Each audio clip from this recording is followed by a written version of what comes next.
Hello everyone, good morning, welcome to a new mini blog. তো সকালে ঘুম থেকে উঠেই প্রথম কাজ হলো বিছানা ঠিক করা। তো আমি এদিকে বিছানাটাকে ঠিক করে নিলাম, তারপর ব্রাশ করে আস্তে আস্তে মা বললো কি ভাতটা বসিয়ে দিতে, কারণ আমার ভাইয়ের আজকে এক্সাম আছে। তারপর ভাতটা বসিয়ে বাকি কাজ করে আমি এদিকে স্নানটা সেরে ফেললাম। আজকে গুরুবার, তো আমি এখন পুজো দেবো। তারপর এদিকে দেখো আমি পুজোর জন্য ফুল আনলাম আর পুজোর থালা বাসন মেজে মন্দিরটাকে মুছে সুন্দর করে ঠাকুরটা দিয়ে নিলাম। আর জানো তো আজকে ঠাকুর দিতে অনেকটা লেট হলো। তারপরে আমি চা খেলাম আর সকালে ভাত খেলাম আমি 1টা নাগাদ।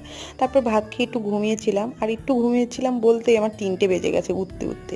তারপর ওঠার পরে মা বলছে কি আজকে ঘরগুলো গোছাবে, যেহেতু রঙের কাজ চলছিল যার জন্য ঘরগুলো খুব অগোছালো। তাই ঘরটাকে একটু গুছিয়ে নিলাম, আর গোছাতে গোছাতে অনেকটা লেট হলো, সন্ধ্যায় লেগে গেছে। তারপরে মা এদিকে সন্ধ্যা দিচ্ছে, আর তারপরে মা আমাকে বললো কি দোকান যেতে।